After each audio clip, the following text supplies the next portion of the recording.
Hello, I'm Sarah, and I'm the owner of a 15-3 Appaloosa horse who tested positive for the genetic disease PSSM type 1 in November 2015.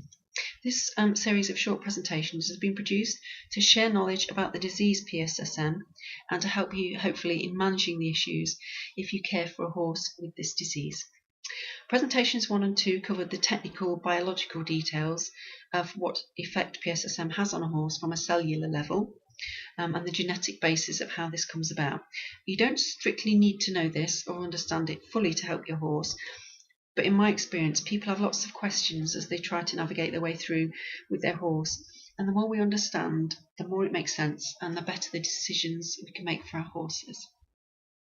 So that's where I'm coming from. I really hope this helps. Okay, this is my horse. There he is, and that is me jumping him about 18 months ago. Must have had my brave pants on that day. That jump looks huge. It's probably not, but there he is, and that's me. So how do we tell if a horse has PSSM1? My horse has been diagnosed positive for PSSM1 by genetic test for about 18 months now. I've owned him for over 13 years, since he was a lightly backed 4-year-old. I've always known there was something not quite right with him, as he's unlike any other horse I've ever come across before or since, to be honest, when I got him. But he was the first horse I'd actually owned outright. He's my dream come true, really. I've wanted a horse since I was 3, and I was over 40 when I got him. I'd always ridden and looked after other people's horses, riding schools, things like that. I'd had lots of experience with horses from the age of 9 when I first learnt to ride, riding in livery yards over lots of years and worked with lots of horses. I used to help with starting the ponies when I was the smallest person, and of course lots of associated falls. Did all the other jobs, mucking out, riding, moving the horses about and tacking up and all the rest of that kind of thing. But this horse is something else. Totally. He very quickly began to display bizarre symptoms which seemed random at first, but gradually you notice a pattern emerging. However, this didn't really help, to be honest, as no one knew what PSSM was, and didn't exist really, especially in the UK. The USA are a lot more well up on it because the disease in my Appaloosa came from an American quarter horse, from that kind of bloodline.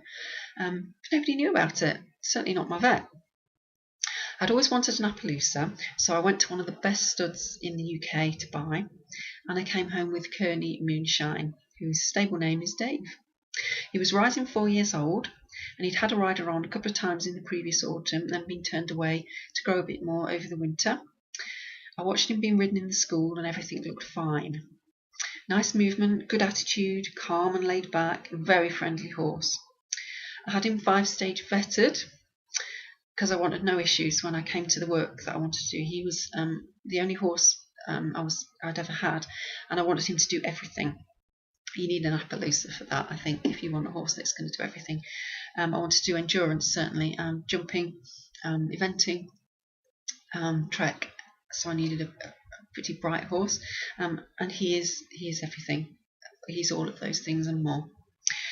I was advised by the breeder when I bought him to lunge him before getting on him, because of his age and his lack of experience. So I just told him I'm going to do lots of groundwork, I'm going to back him all over again, we just need time to get to know each other, and I want him to be comfortable in his new home. We'll do all that, so don't worry, I'm not going to jump on and gallop off. So the first time I worked with him was in a round pen, and we ended up doing a Monty Roberts style join up. Now that was a first for me, because that wasn't the fashion when I was young. You didn't have Monty Roberts in the 60s and 70s when I was young. When I learnt to handle horses, you didn't do join up, you didn't even have a round pen, you just had a sort of field or not even a menage really, a lane kind of thing. So when we'd done that, I thought, well, that's a really positive thing. We've joined up. We did the lick and chew, and they're flicking his ear towards me. So we stopped, and he came to me, which was really lovely, actually. So I gave him a rest, and I thought, right, I'm fed up. I'm just going to get on. Everything will be fine. I'll just get on. No saddle, just a head collar, because I was waiting for someone to come and help me, and they were taking too long. I'd no sooner got my backside on his back and I was on the floor eating sand, he booked me off. He can book with the best. I didn't even see it coming.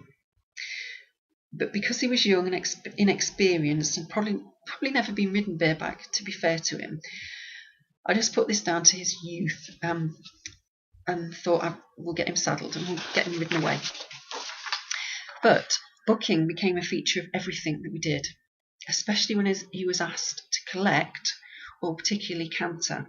Even on the lunge with no rider, if you ask him to canter, still, even though he's pretty well at the moment, he will book if you ask him to canter. He knows exactly what you want him to do, just doesn't want to do it. Okay, now I know what this is about now, so I very rarely lunge him. I don't bother doing that. We do all our work out of schooling mostly in straight lines out on hacks, which works pretty well. But then I didn't know what I was dealing with. Now, he took to being ridden pretty well. He's quite a willing horse. I mean, he's only 4 and he's quite inquisitive. We had a plain English hackamore, bitless bridle. I had a treeless saddle because I wanted him to be really comfortable. But he was always very wonky and unbalanced. Always. Didn't do schooling. So when he'd had a few more rides under his belt, later on in the summer, it didn't seem to be getting any better. I got the vet out. And the vet said, "Oh yeah, he's wonky, isn't he?" Yeah. So she said, "This is at this age, it's most likely to be a schooling problem. So you need to get schooling in, get him in that menage, get him bending, all the exercises, warm up, warm down, just crack on." Okay. But as time went on, the following strands emerged, and this pattern occurred. First one, of course, was booking. I don't mean a little excitable, woohoo, we're going for a gallop, kind of lifting his feet off the ground. I mean, he will book you off. I don't know anybody who could sit a book like that. Doesn't even need to put his head between his legs. He's so powerful behind. And basically what he's saying is, get off now because that hurts. So now I do understand. But then I just thought he was a bit of a pig, to be honest. So booking, he will still book now when he's not well managed. If he's very girthy, that's a sign that he's symptomatic. So I don't actually ride him because that means you are going to get booked off if you ask him to canter or if he decides he's going to canter himself. So booking, definitely. But the other thing, strangely, was refusing to move. He would plant his feet. I mean, all horses do this. All youngsters do this. You've got to expect it when they're reluctant. They say, "Well, no, actually, I don't want to be ridden today." No, really, I don't want to. But this was consistent and persistent every time he was ridden, unless there was another horse going in front, in which case he'd follow, but would refuse to move. Now, we got an RA out from Kelly Marks because I'm not a do it or I'll hurt you person. I couldn't hit him or get spurs or anything. That wasn't something I wanted to do. In the back of my mind, I actually knew there was something more to it than a behavioural problem. So we got an RA out from Kelly Marks, and she was really helpful, and she got them trotting around the arena, and she obviously did something that I couldn't do. So I learned from her, and we used an increasing noise technique. Basically, you make loads of noise until they decide to move on, and then you stop very quickly. So it's sort of conditioning thing. Refusing to move, sometimes even out on hack. Stop in the middle of the road, stop in the middle of a field, and refuse to move for a time. Nothing you did could make him move. It was. Another thing which is described in lots of different ways, but I call it spontaneous silliness. On the PSSM forum on Facebook, it's sometimes described as galloping for a few strides and then stopping. It's that kind of bizarre thing. So you'll happily be walking along, maybe trotting, maybe doing a steady canter, and suddenly you freak out and just go, I need to gallop, and then equally suddenly, no, I'm all right, I'm okay, I'll just trot now. Sometimes it will be silly spooking.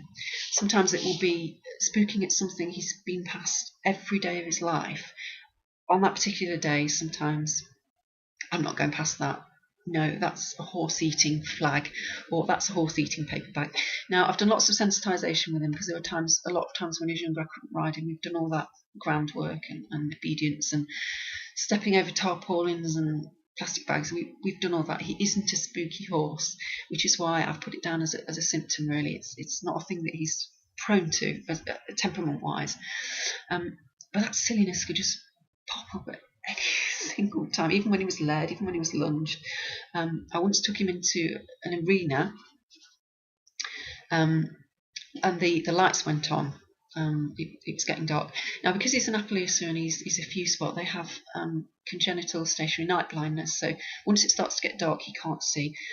There was something about these lights that completely freaked him out, and he bucked, he reared, he leapt sideways, he shook his head, he twisted. It was like a proper bronco thing.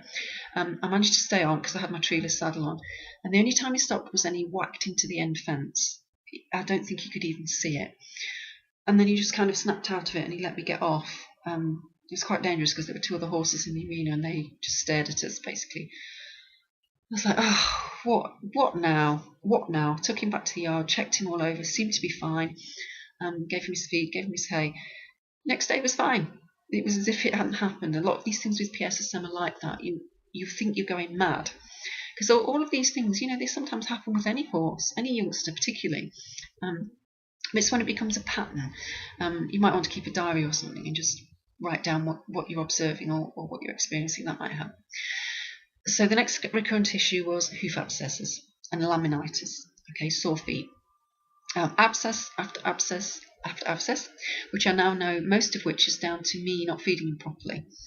Any amount of sugar will cause an increase in toxins.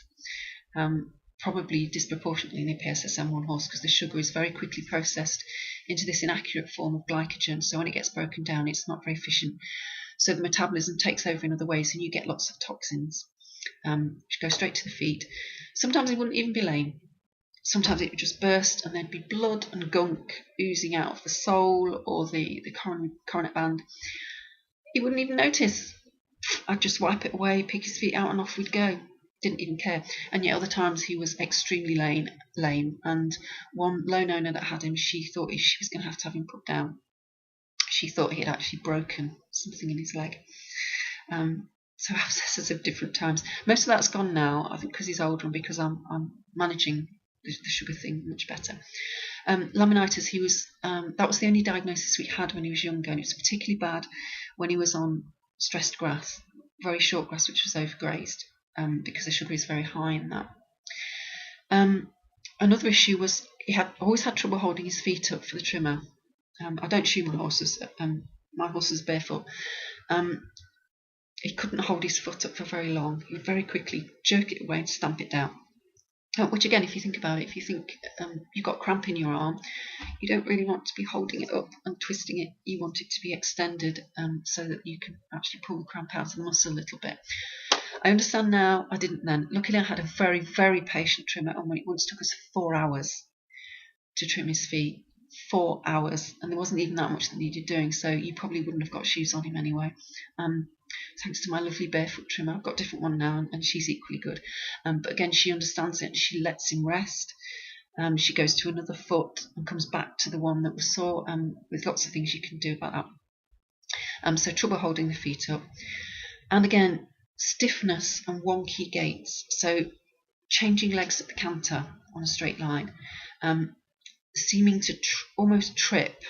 That's one of my horse's main symptoms now, although he is very well managed. If he starts this tripping with his front or hind feet, just sort of leaving a leg behind, I know that he's a little bit symptomatic. So if I'm out, I get off and walk, or if I'm at the yard, I don't take him out. I just do something else, do some clicker training or some movement or something like that. Do something else with him. But stiffness and wonky gaits, and again, stiffness and wonky gaits, it could be anything really, couldn't it? Your vet probably wouldn't immediately suggest PSSM1 because lots of vets still aren't very clear on it and what to expect. More owners that have had these horses for a long time have more of an idea of what you're looking at, and which is partly why I'm doing these presentations to share this and just get the message out there. Okay, so those things and lots more. If you go on the PSSM forum, there's actually a written list of all the symptoms. Now, when I printed that off, I ticked all but 2 because they were all symptoms that my horse had displayed consistently or for a short time. So that was my starting point.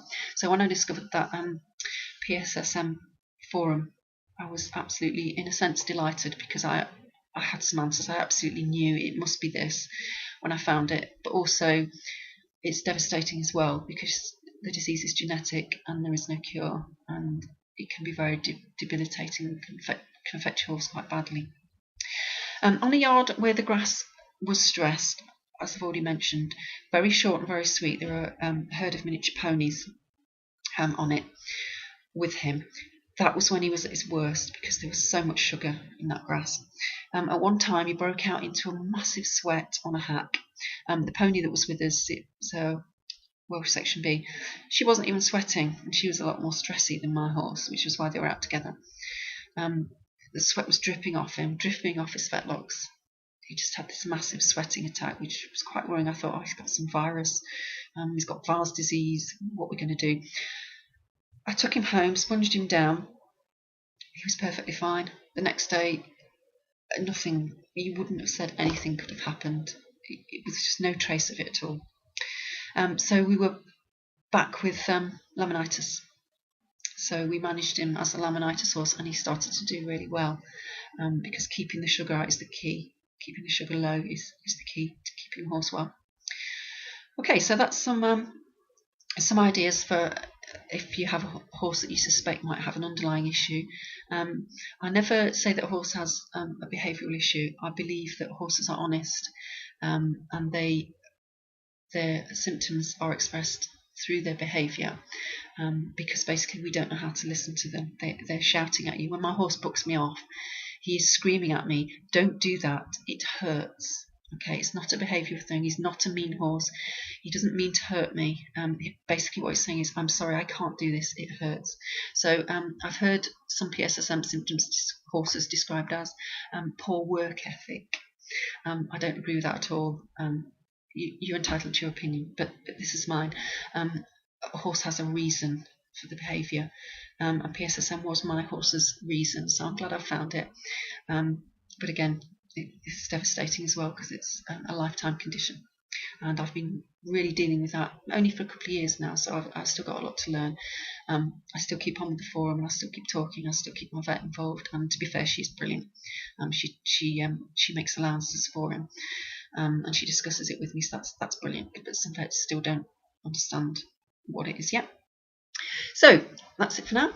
In the next, the final presentation I've prepared, we'll look at managing PSSM. So what do I do for my type 1 PSSM horse?